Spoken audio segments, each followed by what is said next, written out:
Good evening, everybody, and thank you for joining us on another edition of Poetry with Prakriti. I'll start by just telling you a little bit about Prakriti Foundation. The Prakriti Foundation is an arts and culture NGO based in Chennai. Through the year, they host a number of events, festivals of various kinds across the arts, and their festivals have been a place for artists of all kinds, creative people, practitioners, poets, academics, uh, painters, dancers, musicians, to interact with each other, with audiences, with the general public, and to do so in an open way and in a safe space. Uh, like I said, there were a number of festivals that happened through the year. One of them is Poetry with Prakriti. Poetry with Prakriti usually happens in Chennai in the month of December at around the time of the famous music festival. Uh, Partly its purpose was to show the world that was coming in for the music that Chennai had other cultural offerings, on display as well. And Poetry with Prakriti takes poetry not just to the usual kind of places like the libraries and the art galleries or the colleges, but also to places like bus depots and metro trains and shopping malls. The idea being, again, to bring the arts out and have more people interact with them.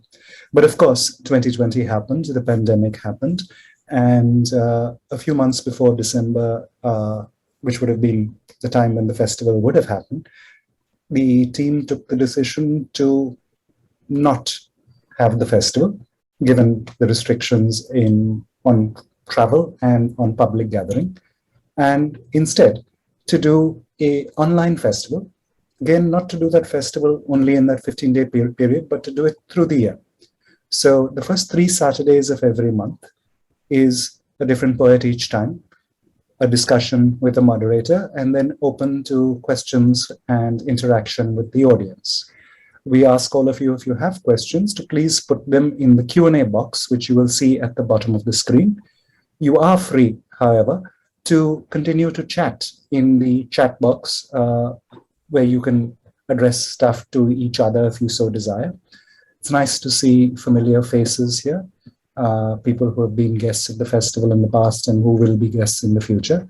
And beyond that, and it's even nicer to see unfamiliar names, because it means more people are coming in to see the festival. Because what's the fun if only poets are going to come and listen to poets, right? It needs we want poetry to be out there.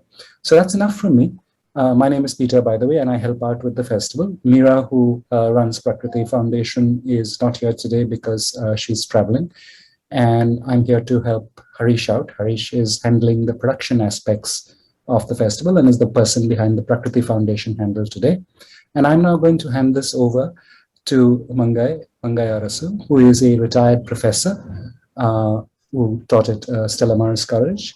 And she is a translator, an author, a bilingual author. And she's going to be steering our discussion along. And I'm going off camera for now.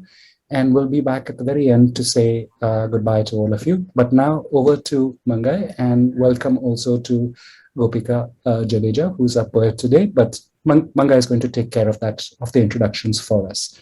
Yeah. Thank you, Peter. Good evening to all.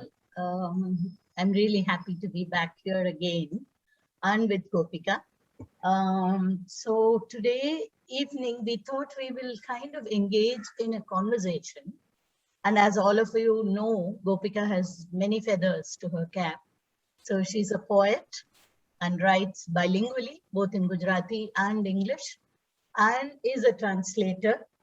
And her translations actually kind of reflect the, if I may use the word, the conscience of the times, So I think she's very choosy about her translations and really comes up with this collection of poems, which I think all of us would want to read at a particular kind of time. She's also an academician. She had completed her PhD with King's College, Oxford, and Singapore National University, and actually is an editor at many journals, online journals. So, I mean, you can actually think about it. And because she is into academics, there's also a kind of parallel, what I would call as almost a felt thought. So there is an emotion of the poet, but there is also parallelly running an intellectual streak in Gopika, and which is what I think we would explore today. So welcome, Gopika. So lovely that you're joining us from Singapore. I know it's a good, it's over 9, right? 9 p.m. there. So as Peter mentioned, these 2 years have really changed a whole lot of things for us. It's made us reflective. It's made us very sad, sometimes angry. And I'm really curious to know how you're experiencing the pandemic, a little far away from India. But I'm sure you will have the connect, and I'm curious to really see how does it feel to be in another country, handling the pandemic there, plus also be aware of what's happening on the Indian soil. Thank you. Thank you, Mangai. Thank you for moderating this session. We've had a long association.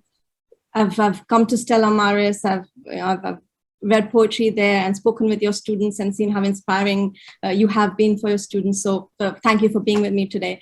Thank you also to Peter, who's for many, many years built a writing community in India through Cafe Rati, and of course, right now, trying to build a community online, helping out with the Prakriti Festival. Thank you also to the Prakriti Foundation, with whom I've had a long association, bringing poetry from Gujarat to Chennai and now online. And thank you to everyone who's attending it. I see so many familiar faces, and I'm very happy to see all of you here. I think for some of you, this is the first time that you might be watching me read, and it is a great pleasure to have you all here. So the pandemic, being away from home, has been a very strange feeling, and it evokes, I think for me, just memory. And a lot of my recent work has been about that, has been about memory, has been about thinking about home, about being away from home. So the first poem that I'm going to read is a poem that I wrote in Gujarati. And Gujarati is not a language that I started writing in initially. I started writing in English, like so many of our writer friends who live in this post-colonial condition. The language of my intellectual and emotional makeup is English. And that is the language that I started writing in. But I think it was almost at the age of 29 or 30 that I made this conscious effort to write in Gujarati. And I do now consistently write in Gujarati. So the first poem that I'm going to read to you was written last year during the first wave of the pandemic. And as I said, it has to do with memory. મેં સાંભળ્યું છે કે મારા બાના નાના બાપુએ માર્ચથી August સુધી કેરીનો સ્વાદ માણી શકાય તેમ વાડીમાં કેરીના ઝાડ રોપ્યા હતા. કચ્છ જેવા રણપ્રદેશમાં કેવી લીલોતરી. વાડીમાં ચાલતા સિંધથી લઈને રતોલ અને છેક દક્ષિણની સફર થઈ જાય. સિંધરી, હાફૂસ, કેસર, લંગડો, દશેરી, રતોલ અને ઇમામ પસંદ. અહીં સિંગાપુરમાં પણ એપ્રિલથી લઈને જુલાઈ સુધી મેં કેરી ચાખી. ના, પેટ ભરી જમી. કોઈ મુસાફરી નહીં, બસ પેટીની પેટી આવ્યા કરે. COVID-19 ના સમયમાં હોમ ડિલિવરી. પહેલા હાફૂસ, પછી કેસર, દશેરી, લંગડા, ઇમામ પસંદ, રતોલ, સિંધરી. I have heard that my mother's Nana Bapu, that's the maternal grandfather, I have heard that my mother's Nana Bapu planted mango trees on his farm so that you could taste the fruit from March to August. Such lush green in the desert of Kutch. Walking on the land, you could travel from Sindh to Ratol to the far south. Sindri, Hafus, Kesar, Langra, Dasheri, Ratol, Imam Pasand. Here in Singapore, I had the flavor of mangoes on my tongue from April to July. No, I gorged on mangoes. No journeying. The mangoes kept coming. Home delivery in the time of COVID-19. First, the Hafus, then Kesar, Dasheri, Langra, Ratol, Sindri. That's lovely. That's really lovely at the end of the mango season. Yes. Thank you. The next one is something that I wrote while moving house also during this period. And it has an epigraph from Aga Shahid Ali. I wrote it first in Gujarati, but I haven't translated the epigraph into Gujarati. Is my love nothing, for I have borne no children? I am with you, Sappho, in that anarchist land. કોઈ અજાણ્યા દેશમાં ભાડાનું ઘર બદલાવવું અને વિચારવું કે ઘર વસાવો છો.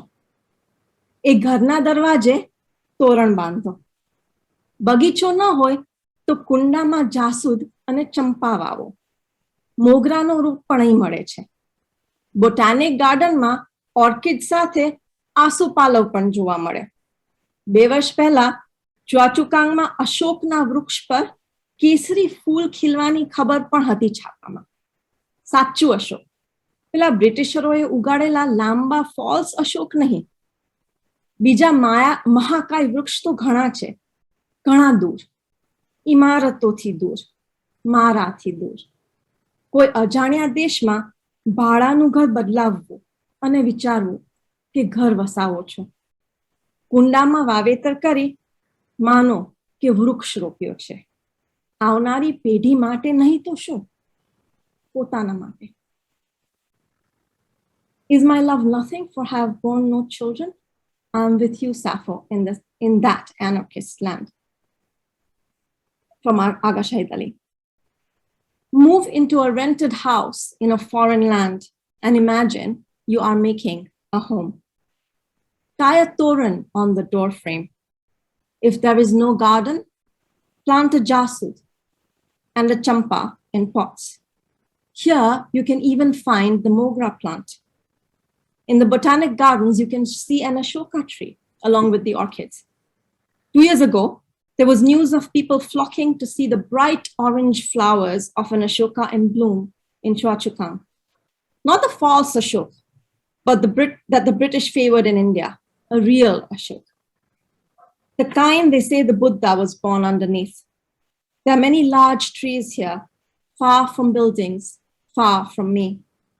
Move into a rented house in a foreign land and imagine you are making a home. Plant in a pot and imagine you're planting a tree. If not for your children, for yourself. Thank you. This is another poem about moving home. It's called Looking for Galib in a 2 BHK. 2 BHK for friends from Singapore is basically 2-bedroom hall kitchen. That's the terminology we use for apartments in real estate. So looking for Galib in a 2 BHK. And Galib is the poet Mirza Galib. I leave my house every morning, pen behind my ear. No one will dictate a letter for you, not even myself. Wrinkled, faded, end of the day, smudged kajal evening. What flowers here is distance. The night takes on the shape of absence and the sky of decay. Not knowing whether we swallow darkness or darkness swallows us, we dream in shapes of light. Distance blooms. Caressing fingers on blue digital keys cannot crack it open or wither it to dry death. Walls bleed time. 1,000 desires die fold neatly and stack into walls. The walls close in. Dream of Galib laughing at the STD PCO, that is his Haveli. At Zok's tomb lies a public urinal. Bali Maran is still busy. Outside his Haveli, the chaddi banyanwala waves chaddis in my face, stretching the elastic. Evening in my 2-bedroom apartment in Singapore, pen unmoved behind my ear. This poem actually takes from a trip I made to Delhi and to Bali Maran, which is the lane in which Galib's Haveli is. And there was what in India we call an STD-PCO, a phone booth. And also in the news I'd read that Zok, who's another contemporary of Galib's,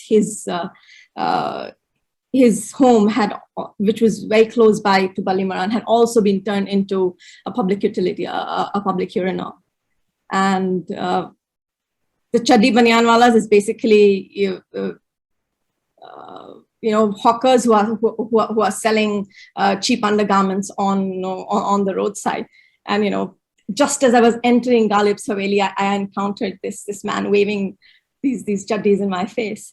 So this is really about my experience of Galib, his poetry, and also what has become of Galib's legacy in some ways.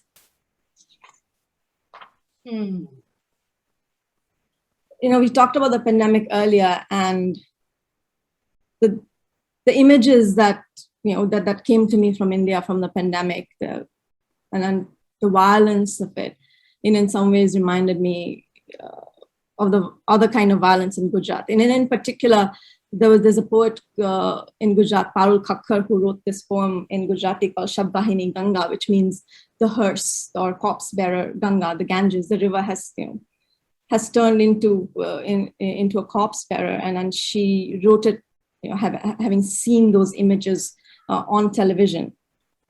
And of course, there was a lot of backlash against the poem from the powers that be, and that backlash reminds me of some of the other writing that I've done, and this particular poem called Azan. Again, I find myself in the call for the Maghreb, rising from the blue mosque over the tourist sunset. A seagull flies by laughing. In Istanbul, half a continent and a childhood away, I leap backwards, reaching for the red and black checked school uniform, still cold on the 6 a.m. clothesline. The sound of the azan on my skin. It becomes my skin. The azan is also me. It is not easily shed. You would have to tear it off me, draw blood, feel it drip down your body as if it were yourself you claw at. Color red, black, saffron, swallow whole.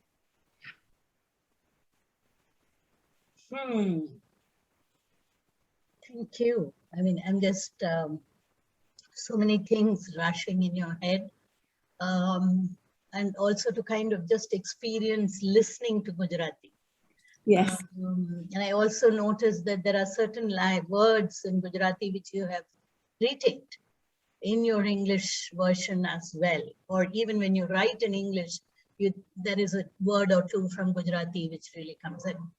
So, I mean, it'll be very interesting to see how you look at languages, because I'm just curious because you're also keenly aware of that in the academic world, in the curriculum itself, both in the Western society. I mean, I just want to also connect it to the land or the region and the changing landscapes, I mean, just like how you said now, you couldn't find a Galib's house, but a PCO, and there are many instances in different parts of India today. So your comment on language. Okay, let me give you a poet's response and read you something. This poem is called Cranes in Persian or Urdu. And it has an epigraph from the Encyclopedia Iranica, which basically talks about how the cranes have a particular kind of leadership where you have one crane who leads, and then that leadership rotates. So, cranes in Persian or Urdu. When you imagine them, the cranes did not make their whoops in a tongue I know, neither the Persian nor the Urdu. My tongue mimics from the sonic shapes of Devanagari the troughs and crests of a script that flows like water, a language I have lost. I never heard it from you, but always in your voice when mother recited it. My first lesson in exile and loss. The poem about migratory cranes returning home. Your cadence punctuated the sound of the arrow that found the wing of the saras, its fall, slow motion to earth. A first lesson in violence, the lines describing the hunter and the hunted, the smell of blood and love as the saras fell, its mate hovering above, crying, exile. No possibility of a return home. The flock paused mid-flight, home written on its wings. The air aflutter before the rush of wings, fleeing arrows. Like you, I borrow words, make them speak in a different tongue. Yet I cannot translate into words the wounds and the wounded. Maybe it needs no translation. In your voice, my mother reciting through her tears, I see that you knew the wound is the place the light enters you. The you in this poem is my maternal grandfather, and he knew many languages, among them Urdu and Persian. And I think one of the things that comes to me when I read this poem is the idea of the loss of Urdu. And the politics of Urdu in India today, and the fact that so many of us could have learned a language that we didn't eventually because of language policy, of the politics of language in India today. So it's a lament for a lost language, as well as exile. That sense of exile that we find in ourselves, even when we live sometimes in our own country. Yeah. Also, like you say, the wound is probably where the light enters. I'm also reminded of your poem on Jaffna, since I find Ahilan and Geeta here in the audience. Yes. I don't know if you have listed it, but if I have. Yes, I think this would be the right time to. Okay, let us have Jaffna. Yeah. So I went to Jaffna a few years ago. This was, of course, after the war, and everywhere I went, the aftermath of the war was so evident. This is called Jaffna Afternoon. Oh, and then just another side note. The year that the Jaffna Library was burnt is the year that I was born. And that tells me, that just brings home to me how long this conflict lasted, which is all my life. And many other people's lives. Jaffna Afternoon. It has an epigraph from the poet Adil Mansoori. And when I was talking about exile, I think Adil Mansoori is an important person to remember, because he was a Gujarati poet who wrote both in Gujarati and in Urdu. And after partition, he and his family moved to Pakistan, then came back, then had problems with their visa, and felt alienated in their own hometown of Ahmedabad. And eventually, in 1985, Ahmedabad at that point was very riot prone. And after the riots in 1985, Mansoori and his family left Ahmedabad.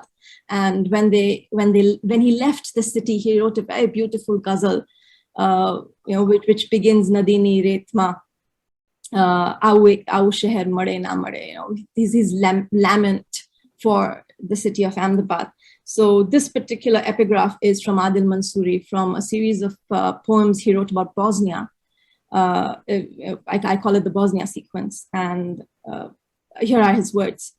All walls bullet riddled, all homes ruins.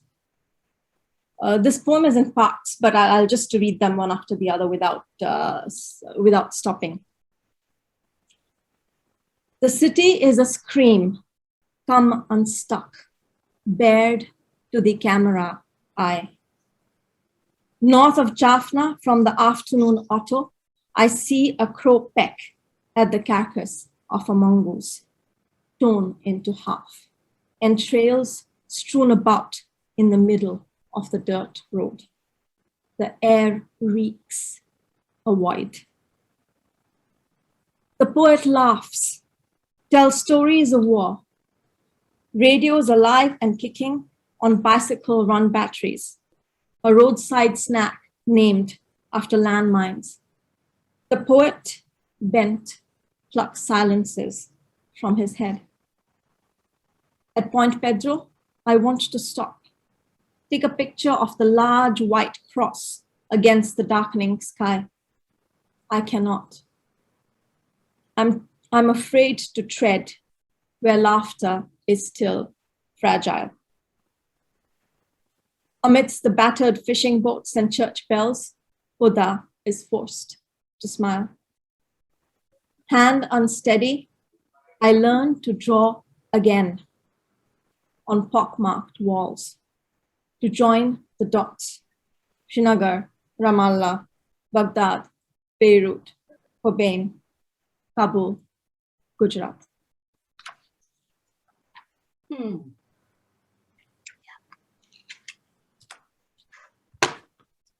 That's true. Okay, from here, I think let's move to another kind of experience. Yeah, and also something probably, hopefully it'll be lighter. And one of our common loves, to gender, and how do you address it in your poems? So there was a point in time when I was reading a lot of our medieval saint poets, the women, Andal, Laldeid, Madhavi Akka. So these poems come from them and from that tradition. And I'm when I write these, I'm also claiming that I'm claiming these mothers of mine. The first one, and I'll read the Gujarati for the first one, and as well as the English, and then I'll read just the English.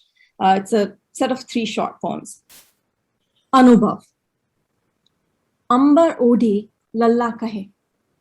Sharir ne pinjau, kantau, vanau, pinjau, tokau, nichodawu, sukawu, khudma sankelawu pade. Akash thata pehla. Sky-clad, Lalla says, the body must be carded, spun, woven, drenched, beaten, wrung, dried before becoming sky. Yeah, I was just reminded in a conversation that we had where you said one of your, when you came back after your studies and stayed in Ahmedabad for 8 years, textile was something that you went back to, that image of textile. Yeah. Which seems to be pervasive in your poems. Yeah. Yes, and in fact, one of the first poems I wrote in Gujarati was about ajrak, which is the very special resist-type technique which is found, the ajrak is found mainly in Western India and in Sindh. So in Kutch, Rajasthan and in Sindh, that belt, both sides of the border. So one of the poems that I wrote then, I don't think we have space for that right now, but it's a longish poem viewing in the landscape and the folklore of Kutch and Sindh, and viewing it in with the cloth and my relationship with Ajrak, because it's one textile that I really love. I mean, of course, the textile traditions in India are fantastic, and they tell all these marvelous stories. And whenever I wear a piece of handloom, a piece of block printed textile, it is to me, I'm wearing a history. I'm wearing a piece of art. So I am that is, Indian textiles are very, and handloom are very close to me. Yeah. Gopika, I'm going to kind of intervene in the interest of time, but we will come back because I don't want to miss on Parvati. So with the few, I mean, I would really love to comment on translations, because that is your major preoccupation right now. And you're compiling and editing Dalit and Adivasi poems from Gujarat. So that, and your recent, so that we really get into what your preoccupations are now.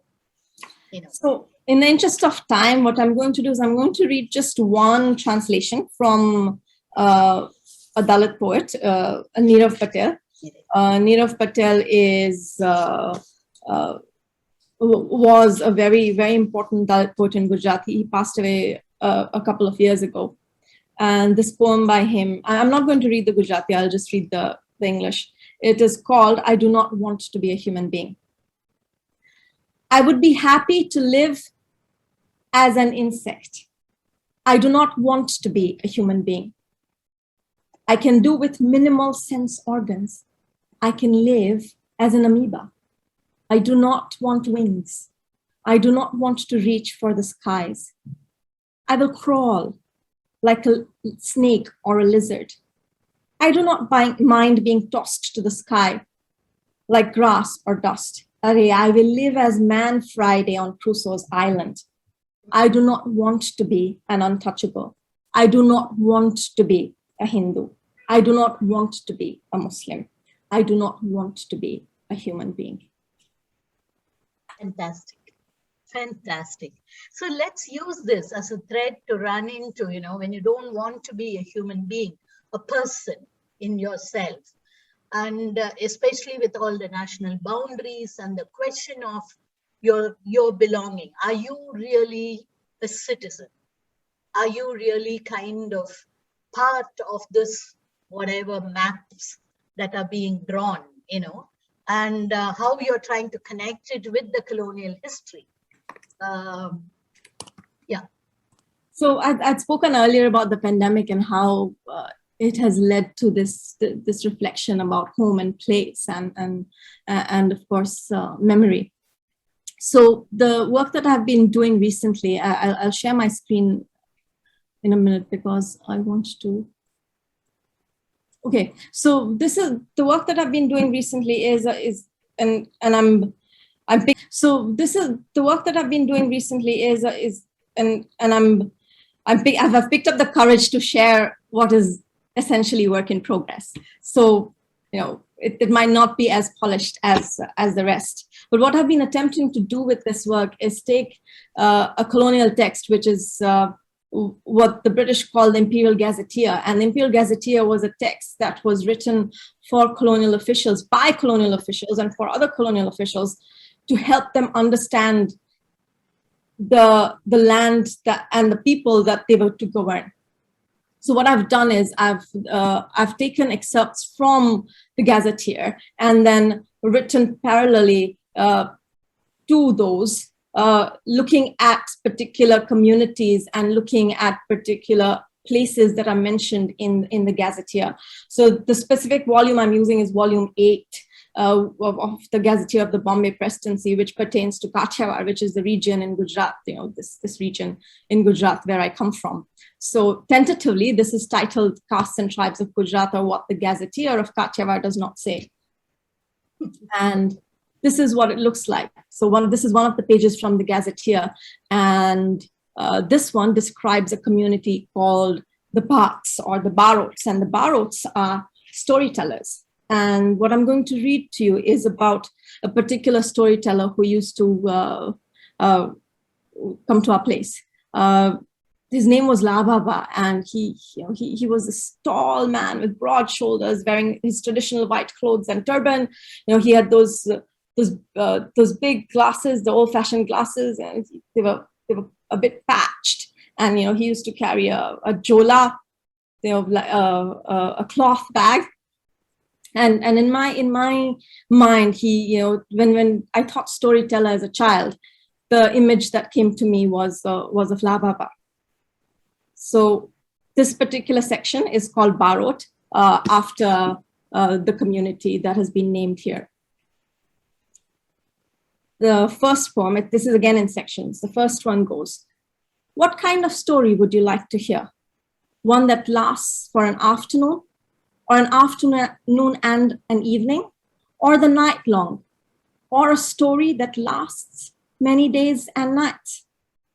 The story, a spring coiled, waited to be breathed, called into the sharp afternoon shadows, till mother, imagination punctuated by meals to cook, children to hold and soothe, considered the face of the story, settling safely on an afternoon after making the storyteller his tea.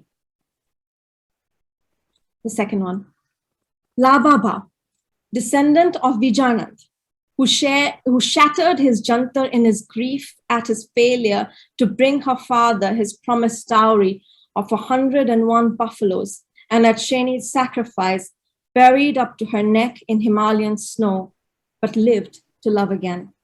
La Baba could be heard from the mouth of the street, his voice cutting through the choir of afternoon TV serials, telephone calls, humming electricity, life present, singing praise to the daughter of chiefs and kings, pulling my mother, running to the gate, her feet dancing like I had never seen before, not even when father returned home.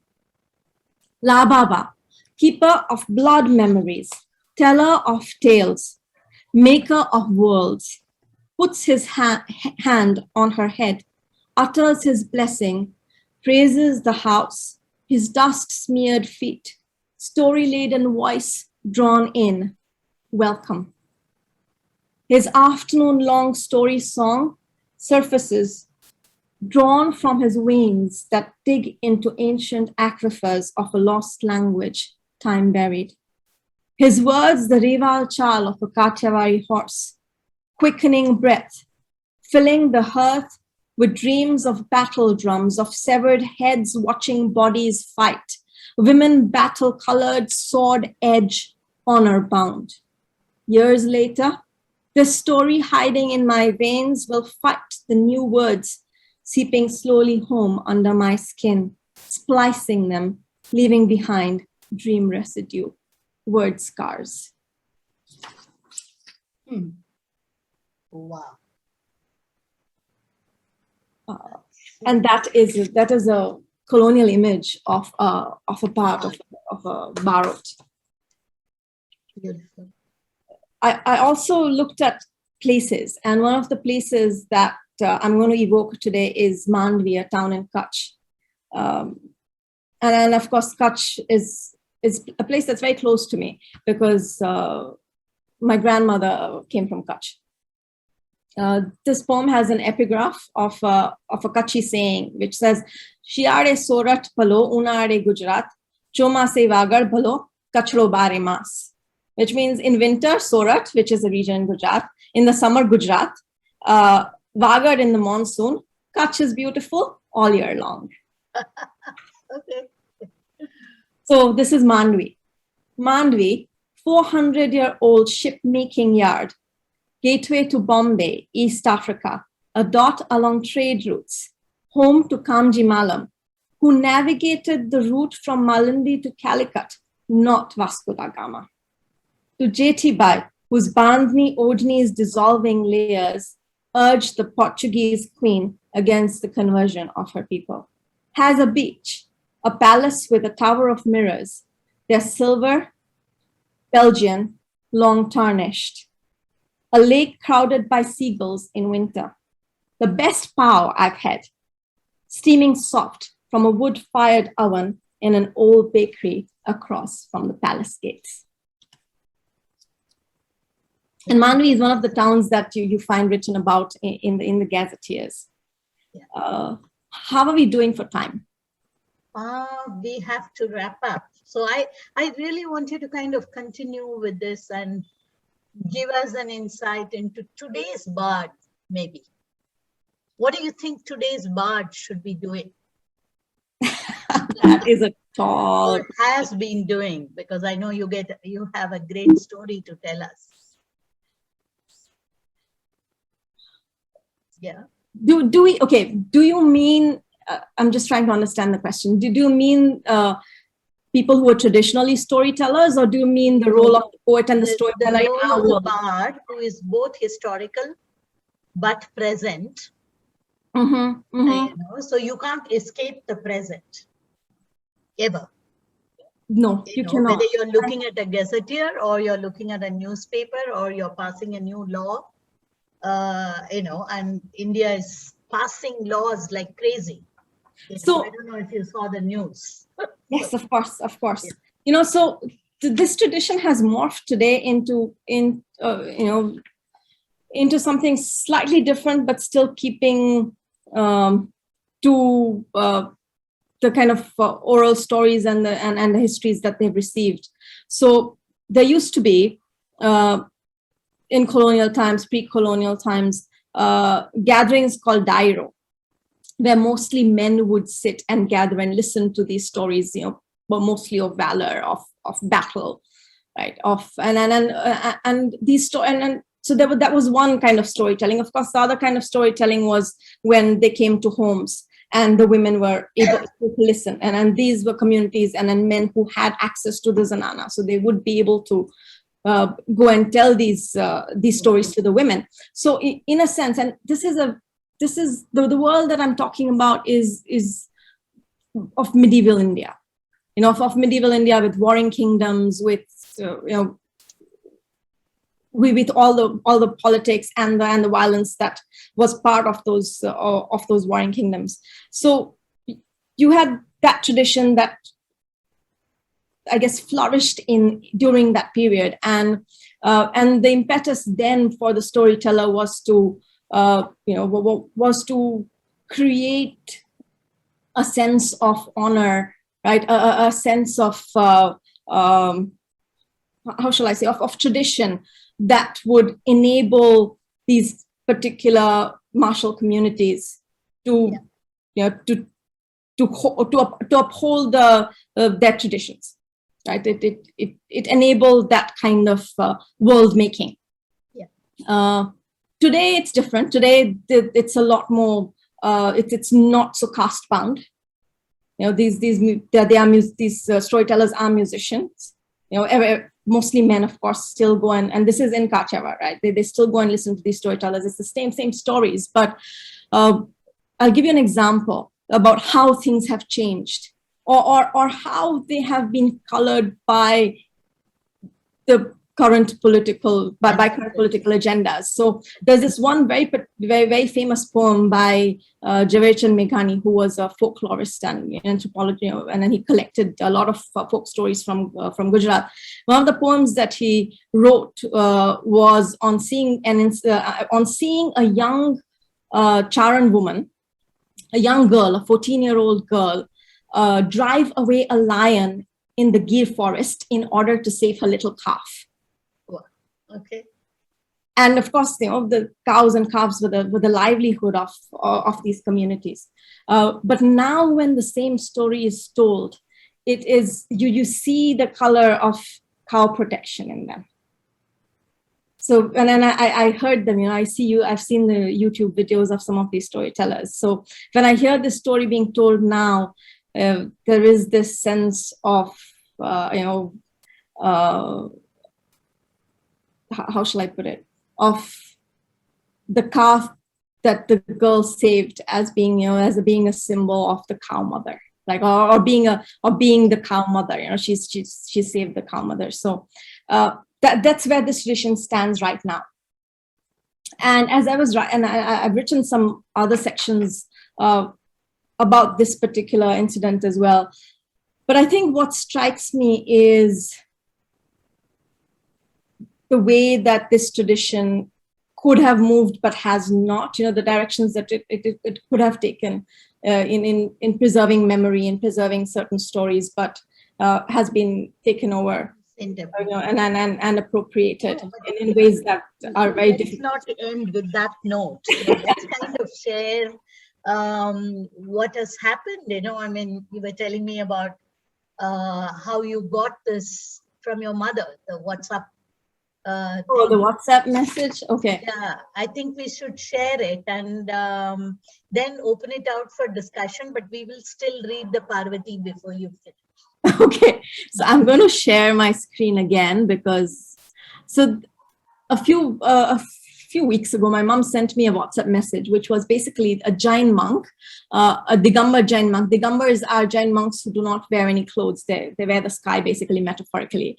And he's walking along the highway, and there are people who are following him, and he's reciting a poem. And to me, it was like, this is living tradition, and this is a living religion. So I took sections of the descriptions of Jains and their holy places from the Gazetteer, and then I'm trying to juxtapose them with this poem and other things I write about the community. So I will just share with you. Let's share the visual. Yes, absolutely. And you can read the English. Yes.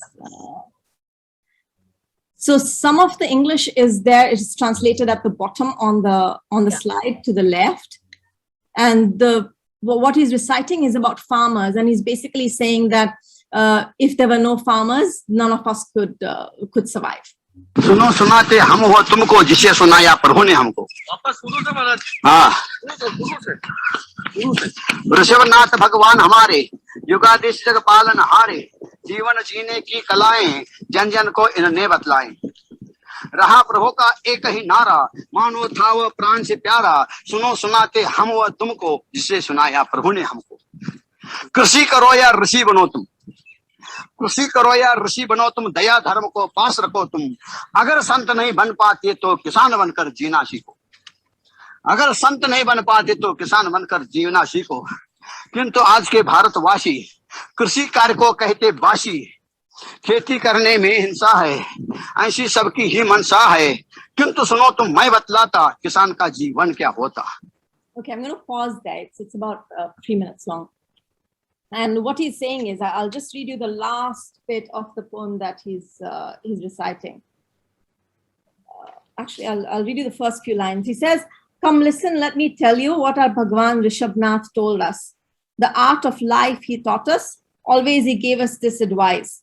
Whether you be a farmer or a saint, keep compassion and kindness close to your heart. If you cannot become a saint, learn to live as a farmer." And then he says about the farmer, that if a farmer were not to farm, think what the world would be like. Old or young, poor or good, man or woman, public or trader, saint or king, animal or bird, whoever it is, even Brahma, even God, would not be able to save them if there were no grains from the farmer. A poet cannot write his poetry, nor would you be here. I think that would be a fantastic finale line for us for this evening, Gopika. It is the grains that really make us write poetry and also for people to listen. What more can be more dialectical than what is being said? It's just amazing that it's happening, So let's throw it open to a few questions. You, of course, have a lot of comments in the chat. And there are also full translations of the references that you gave, thanks to Salil. I have a question from Sunita Balakrishnan. Tell us about your WIP. Do you know what that is? No. Sunita, can you explain? That would be work progress. in progress. Cube light, work in progress. That's what we did right now. So, Sunita, I think we have answered your question before we even looked at the question answer session. Yeah. There's one more.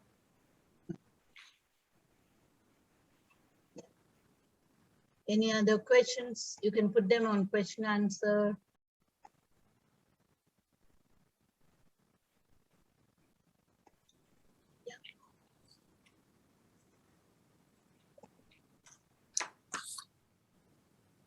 If there are no other questions, maybe, one of the things I'll say about the work in progress is, the other thing I'm doing is, of course, I'm using the colonial texts and images, but I'm also using like personal archives. So this is a photograph of my grandmother. It's an important one because this is the first day. This is the first time that a woman from her community, a Rajput woman, went to the well to fetch water. So she was breaking this taboo against, against going outside. Like, it's a very gendered world, and you have women embodying honor. So she went and drew water from the well in order to break that taboo against women going and fetching water from the well. Sunita, I don't have any more Jaffna poems. I'm sorry. I have a short one addressed to Jean Arasanayagam, but I will have to find it. I have to dig it out. But I can definitely send it to you later. So this particular photograph inspired a short poem, which is called Nanima at the Village Well. Nanima used to love sitting on the swing and reading. That is the photograph I wish I had of her. The one I do have shows her at the village well, looking straight at the camera, head only partly covered, a ghada under her arm. The tree to the right, maybe a young neem, throws a shadow on the ground. I don't know if this was before or after she refused to cover her head anymore. But on that day, she did something else, upper caste Rajput women in the village did not do. She walked through the village, went to the well, filled the pot with water, and walked back home. Maybe this is the picture I want of her, of the woman who would have understood my desire to curl up with a book to read, to travel with my body beyond my body. Wow. Oh, that's amazing. So I think Peter has a question. Yeah. Yes. He's saying, could you go into your practice a bit? When do you write? How do you edit? That kind of thing. That's a tough question. Because I think there are times when I don't write. When I take a break, or maybe just the writing doesn't come to me and I just read. I might read poetry, I might read other things, just not write. And let my mind form its connections by itself. And then I write in spurts. I don't have a particular schedule I stick to. So I usually my time for writing is the night. So I think after 10 p.m. is when I feel the most alert. And that's when I sit and write.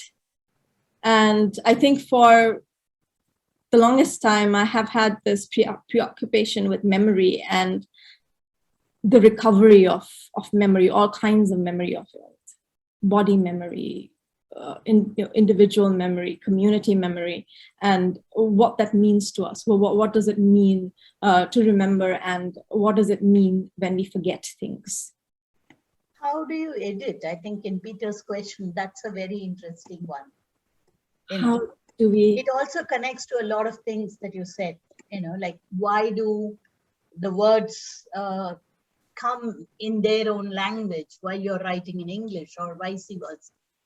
And in fact, you can combine it to the question that's there, Anju has asked about culture. Yeah.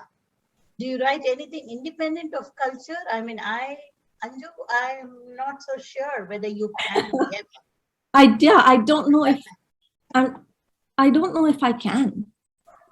I think all of us, I think language in that sense, any language also embodies culture. And I think whenever you use a particular language, and especially to write poetry, you are immersed in it. You are immersed in that particular culture, whether you want to be or not. And I think one of the reasons I use Gujarati in my English, not so much English in Gujarati, but Gujarati in my English, is to stretch the cultural, how shall I put it, to stretch the limits of culture that are allowed to me in English. And then that is why I end up using Gujarati in my English. Of course, you're stretching the limits of language, but with the limits of language, you're also imbuing it with the history with the entire history that comes with the words that you use from another language. You're really speaking back to power, so if it is English that you have learned, you're also going to mix it with something else and let the English people actually guess or get to know. Yeah, I mean, which is why curry is already there in Oxford Dictionary. Yes, but I so do not like the word curry. It is not curry. We do not call it curry. Exactly. That's it gets in. Yeah. But there's a question on living in Singapore. Yes, and also about multilingualism. What tells you the language a poem will be in?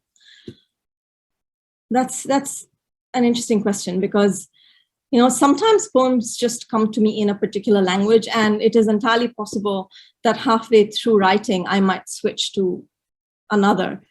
And I think, as we were talking earlier about the idea of culture and language, I think it's also about what kinds of ideas does your experience of a particular language allow you to have in that language. So it's the limits of our language are the limits of our experience, and that is what I think determines what language the poem will be in. Okay, I think that would be a good point to tell me, why did Parvati come in English? And please, let's read the Parvati poem, because that is like one of my most favorites of Gopika's poems, and I keep going back to it. And as a theatre person, I really think it's performance poetry. So just tell us a little bit about that. And, I don't want to spoil the fun by revealing my favorite line.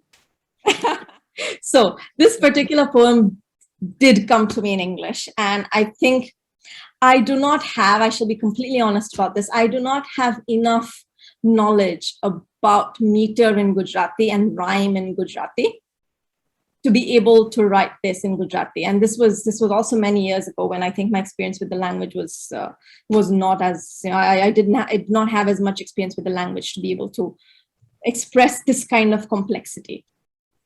But the cadence, I think, does come from a lot of the chants that we hear, particularly the Shivatandava Stotram. This particular poem is called On Looking at a Bronze of Shiva and Parvati in Union, or What Parvati Does Not Say. And I wrote it as, after reading the Kumar Sambhavam, which is a Sanskrit text by Kalidas. I'm not going to go into Kumar Sambhavam because that's going to be a really long explanation. But the lines that struck me and that inspired this poem are, then Parvati, seeing her hopes broken to pieces, as Shiva burnt Kama down while she watched, cursed her own beautiful body in her heart, since beauty should carry a lover to success. And this made me very, very angry. So this is what I hoped Parvati would say, but does not say. You adorn my hair with parijat on your breath, the smell of all the men who have stroked this hair on your breath, the smell of the light in my navel. I turn to you, lift my face to yours, and you need all the mythical strength that held the heaven-fleeing Ganga in your dreadlocks to lift me to your thigh, unseared by my eyes. Or the verse does not say, You wait for me to encircle your thighs, the dread weight of he who is Lord of the cremation grounds. My hands entwined in yours, my hands around your poison blue neck. I hear Ravana roar in my moan, pure sound. It is my foot crushes Kailash back to earth as your mouth forms its syllables. You sing creation, make 1,000 fingers, raindrop light, raindrop sharp, raindrop hard. Dance the afternoon light into glass, shattering over the world. I bite your lip, unravel your tongue, probe your navel, weightless, dancing, your feet destroy the 3 cities. My nails mark you, the root of your thigh heaving, leaving you touched, lust scorched, night cracking into day. Not just your jata, your dew moistened, raindrop fed, river rushing world will be undone if I do not lift so much as a finger with an air-etched gesture. I unmake your world. It is my pleasure, Lord of the universe, you wait upon. I love it. Yeah. So we wait upon the pleasure of Parvati. Thank you so much. I mean, I'm so glad we finished with this. I also like the Palmer poem, but I'm glad we finished with this. Thank you.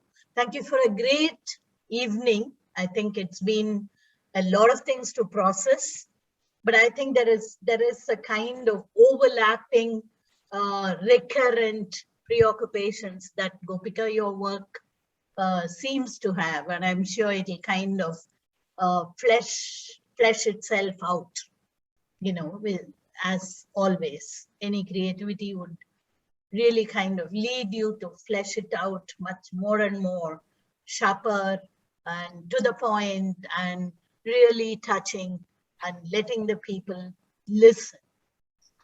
And I think that's the purpose of poetry. Make people listen. Make people who matter listen. Thank you so much to everyone who have been part of this evening. Thanks so much, Peter, and to Prakriti for this wonderful opportunity. And this conversation was really riveting. Thank you. Thank you, Gopika. Thank you, Peter. Thank you, Mangai, for steering this conversation for Prakriti. I'm saying the thank yous on behalf of Prakriti Foundation today, since Meera can't be here.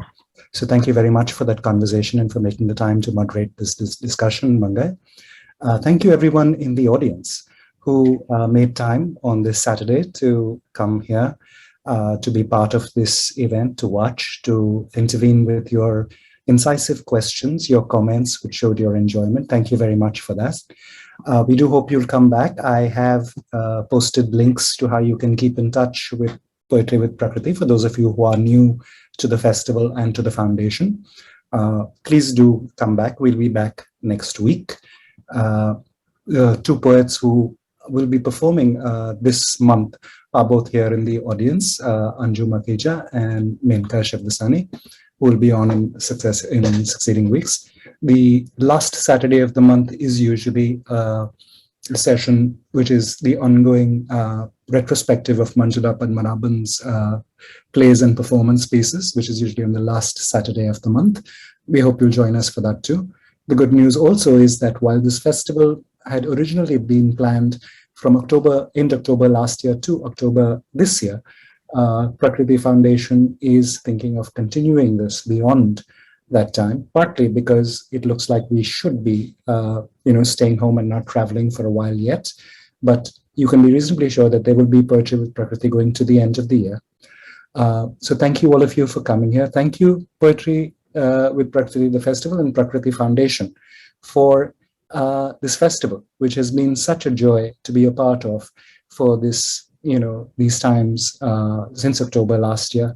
And, it would be lovely to have the festival in Chennai as it has been in the years past. But this has been wonderful in its own right, not just as a substitute for the festival in Chennai, but as a festival right here which people all over the world can have come in. Gopika's coming here from Singapore. I know Salil is here from New York, and I have no idea where the rest of you are. I guess a few more people from Singapore as well. But thank you, everyone. Thank you, Prakriti Foundation. And thank you, Gopika Jadeja. And that was a lovely evening. Your poetry is so powerful. I enjoyed every minute of it. And it was nice to be able to sit here and just close my eyes and listen. Thank you very much. And we like to end with a poem. So would you give us one more poem before we say goodbye to everyone? Absolutely. Thank you so much, Peter. I'm going to end with not my words, but borrowed words. This is a poem by Jayant Parmar, who's also a Dalit poet. It's called Shoes. And one of the reasons I want to end with this is, one of the images, enduring images from the pandemic for me has been that of migrant workers walking home earlier during the first wave of the pandemic in India. So this is Shoes by Jayant Parmar. Shoes can take me to icy rocks, pine forests, villages, hamlets, cities. Shoes can take me to new lands, across the 7 seas, to new worlds beyond the skies. Shoes can take me to the parliament and the UNO. Shoes can take me to a gurdwara, a church, a mosque, or an agyari. But when my shoes take me to a temple, I am thrown out like my shoes. So, thank you, Gopika. So let us spare a thought for all those who feel that they are thrown out like shoes. Thank you. Thank you, everyone. And until next week, goodbye. Stay well.